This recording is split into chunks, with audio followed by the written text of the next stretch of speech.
Students, welcome to our YouTube channel commerce with Kanaujia ma'am. तो students, आज का जो हमारा टॉपिक है वो है legal requirements affecting the preparation of final accounts of banking company.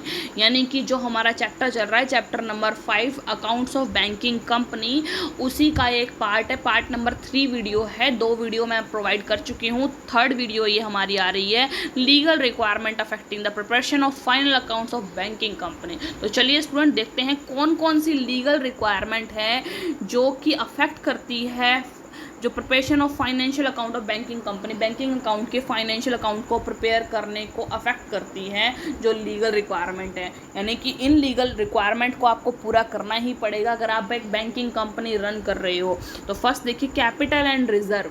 जैसे कि हमने बात कर ली थी कि जो सब्सक्राइब्ड कैपिटल है वो ऑथराइज्ड कैपिटल का हाफ होना चाहिए, और जो सब्सक्राइब्ड कैपिटल में से जो पेड अप कैपिटल होती है वो भी सब्सक्राइब्ड कैपिटल का हाफ होना चाहिए। ठीक है, क्या था, देखिए, जो ऑथराइज्ड कैपिटल है उसमें से जो सब्सक्राइब्ड कैपिटल होती है वो ऑथराइज्ड कैपिटल की हाफ होनी चाहिए, कम से कम आधी के बराबर तो होनी चाहिए, आधी से कम नहीं होनी चाहिए। ठीक है, और जो सब्सक्राइब्ड कैपिटल है उसमें से जो पेड अप कैपिटल होगी ना, वो सब्सक्राइब्ड कैपिटल की हाफ तो होनी चाहिए, उससे कम नहीं होनी चाहिए। ठीक है, ये बोला गया है फर्स्ट। अगर इंडिया में अगर आप कोई भी बैंकिंग कंपनी चला रहे हो तो आपको इसको फुलफिल करना पड़ेगा इस रिक्वायरमेंट को। अगर आप फुलफिल नहीं कर रहे हो तो आप रन नहीं कर सकते। ठीक है, कोई बैंकिंग कंपनी को। सेकंड है payment of commission, brokerage etcetera. देखो, एक बैंकिंग कंपनी ना प्रोहिबिट करती है कि वो कोई कमीशन नहीं पे करेगी, कोई ब्रोकरेज नहीं पे करेगी, कोई डिस्काउंट और रेमुनेशन नहीं पे करेगी इशू ऑफ शेयर्स और डिबेंचर्स के ऊपर। ठीक है, in excess of 2.5% of the paid up value of the shares. अगर पेड अप वैल्यू शेयर है उसकी अगर एक्सेस हो जाता है 2.5% से। ठीक है, 3 है payment of dividend. No banking company can pay dividend और share until all the capital expenses include, जिसके अंदर जब तक, देखो अपने पहले बात कर चुके हैं कि डिविडेंड पे नहीं करेगी कोई भी बैंकिंग कंपनी जब तक उसके सारे कैपिटल एक्सपेंसेस फुलफिल नहीं हो जाते हैं, रिटर्न ऑफ नहीं हो जाते हैं। तो और कैपिटलाइज एक्सपेंसेस में प्राइमरी एक्सपेंसेस भी आते हैं, शेयर सेलिंग कमीशन भी आता है, ब्रोकरेज भी आती है और अमाउंट ऑफ लॉसेज भी आती हैं। ठीक है, अब स्टैच्यूटरी रिजर्व कितना रखना होता है? It compulsory for every banking company to make a transfer of 20% of profit from declaring any dividend every year to reserve called statutory reserve. कम से कम 20% तो, मतलब किसी भी चीज़ को डिडक्ट करने से पहले जितना भी टोटल प्रॉफिट होता है उसका 20% तो सबसे पहले आपको रिजर्व में ट्रांसफर करना है, स्टैच्यूटरी रिजर्व में। As a further prudential measures banks have been asked to transfer 25% of net profit to statutory reserve. However, if aggregated amount of reserve and share premium account is not less than the paid up capital, a company may be exempted from this restriction only on the leave granted by the central government। मतलब इससे जो अगर आप ये नहीं transfer करना चाहते तो तभी कर सकते हैं जब आपके पास लीव ग्रांटेड होगी सेंट्रल गवर्नमेंट्स के द्वारा। ठीक है, आगे देखिए, कैश रिजर्व रेशो कितना रखना पड़ता है भाई? Cash reserve ratio, banks are statutorily required to maintain a certain percentage of demand and time liability with RBI के साथ अगर कोई डिमांड लायबिलिटी और टाइम लायबिलिटी है उसके साथ में आरबीआई के साथ में उतना फंड आपको बचा के रखना ही पड़ेगा रेशो के रूप में। With effect from June 1, 2002, all banks have been required to keep 5% of their net time and demand liability in the form of cash and current account balance with RBI। RBI के पास आपको 5% तो कम से कम जो demand है और time liability है वो रखनी पड़ेगी, टोटल जितना भी आपके पास पैसा आया हुआ है पब्लिक का। This percentage varies from time to time with changes in the monetary policy. जैसे जैसे मॉनेटरी पॉलिसी चेंज होती है उस अकॉर्डिंग जो ये परसेंटेज की जो सिस्टम है वो भी चेंज होता रहता है।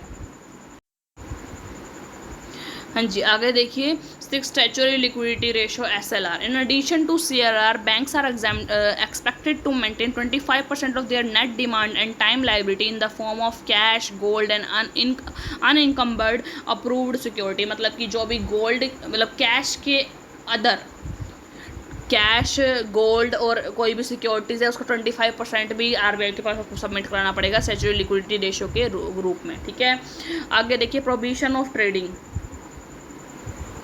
ट्रेडिंग करने का प्रोहिबिशन होता है। कोई भी बैंकिंग कंपनी गुड्स का लेन देन नहीं कर सकती, ठीक है। बैंकिंग कंपनी है तो वो सिर्फ मनी के अंदर ही एंगेज होगी, वो कोई भी गुड्स का लेन देन नहीं कर सकती, क्योंकि साइड बिजनेस वो अपनी ट्रेडिंग भी करे ना, नहीं कर सकती।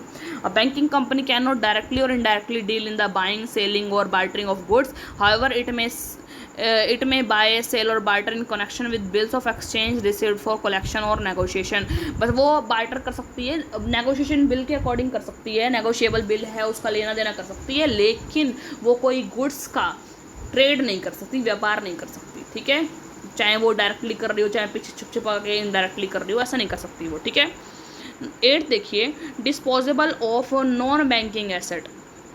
नॉन बैंकिंग एसेट का डिस्पोजल देखिए, कोई आपके पास नॉन बैंकिंग एसेट है, कैसे मीन्स किसी ने सिक्योरिटी के रूप में जमा करवा दिए, कैसे, ये देखो कैसे करना है उसको। ये banking company can acquire immovable property for its own use, कोई इमूवेबल प्रॉपर्टी है खुद के यूज़ के लिए लेगी। Other immovable properties acquired must be disposed of within 7 years from the date of acquisition. तो जो कोई भी इमूवेबल प्रॉपर्टी है उसको डिस्पोज कर सकते हैं 7 साल के अंदर अंदर, जब उसको एक्वायर किया गया था उसके 7 साल के अंदर अंदर उसको डिस्पोज ऑफ किया सकता है। दिस पीरियड में बी एक्सटेंडेड बाय आरबीआई इसको एक्सटेंड कर सकता है if it is in the interest of the depositor, अगर वो डिपॉजिटर के इंटरेस्ट में है, सेक्शन 9 के अंदर बोला गया है ये, ठीक है। तब तक वो नॉन बैंकिंग एसेट को डिस्पोज ऑफ नहीं कर सकती जब तक आरबीआई नहीं बोलता, ठीक है। 9 है licensing of banking company. Licensing देखिए, banks can functions only after they obtain license from RBI. Bank तभी फंक्शन करता है जब तक उसके पास लाइसेंस हो आरबीआई के द्वारा। Permission from RBI is required to open the branches also. अगर कोई ब्रांच भी ओपन करनी है ना अपने बैंक की, तो भी आरबीआई से परमिशन लेनी पड़ती है।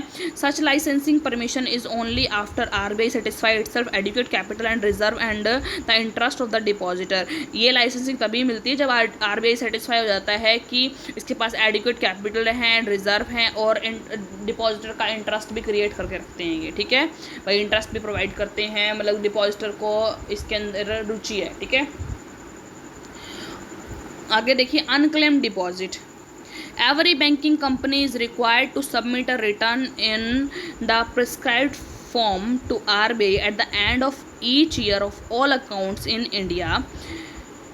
देखो, हर एक बैंकिंग कंपनी को सबमिट करवाना होता है रिटर्न, जो भी prescribe in the prescribed form, जो भी प्रेस्क्राइब्ड फॉर्म है आरबीआई का, वो आरबीआई को जमा करवाना पड़ता है हर साल की एंड में, of all accounts in India which have not been operated for 10 year, जो 10 ईयर से ऑपरेटेड नहीं हुए हैं। This report is to be submitted within 30 days after the close of each calendar year. जो भी calendar year है उसके 30 दिनों के अंदर अंदर हमें क्या करनी पड़ती है, ये सबमिट करानी पड़ती है। जो भी डिपॉजिट क्लेम नहीं हुए हैं, अनक्लेम डिपॉजिट हैं, 10 साल तक उनके अंदर कोई भी ऑपरेशन नहीं हुआ है डिपॉजिट का, उसके बारे में भी जानकारी देनी पड़ती है, ठीक है स्टूडेंट। तो ये आज की जो हमारी वीडियो थी उसमें हमने यही पढ़ा कि कौन कौन सी लीगल रिक्वायरमेंट है जिसको हमें फुलफ़िल करना पड़ता है अगर कोई बैंकिंग कंपनी हम रन कर रहे हैं, और जो अफेक्ट करती है preparation of final account of banking company को। आई होप स्टूडेंट आपको ये वीडियो अच्छी लगी हो, आपको समझ में आया होगा कि इम्पॉर्टेंट क्वेश्चन है ये। आपका जो क्वेश्चन पेपर है उसमें आ सकता है ये क्वेश्चन, क्योंकि इम्पॉर्टेंट है, इसमें ये पूछा जा सकता है। देखो, 2 क्वेश्चन बहुत इंपॉर्टेंट है इस चैप्टर से, एक तो पेन स्लिप वाला यानी स्लिप सिस्टम ऑफ बैंक्स, और एक legal requirement affecting the preparation of final. तो इसमें क्वेश्चन पूछ सकते हैं आपको, व्हाट इज़ बैंकिंग और define the legal requirement affecting the preparation of final accounting of banking companies, ठीक है। तो आई होप स्टूडेंट आपको ये वीडियो हेल्पफुल लगी होगी और आपको समझ में आया होगा ये कंसेप्ट कि कौन कौन सी लीगल रिक्वायरमेंट हैं जो कि बैंकिंग कंपनी को रन करने के लिए अफेक्ट करती हैं। अगर वीडियो अच्छी लगी हो तो ज़्यादा से ज़्यादा मेरी वीडियो को लाइक कीजिए, शेयर कीजिए, कमेंट्स कीजिए और ज़्यादा से ज़्यादा मेरे चैनल को सब्सक्राइब कीजिए, कॉमर्स विद कनोचे ma'am, and also hit the bell icon for the further notification of my videos. Thank you students.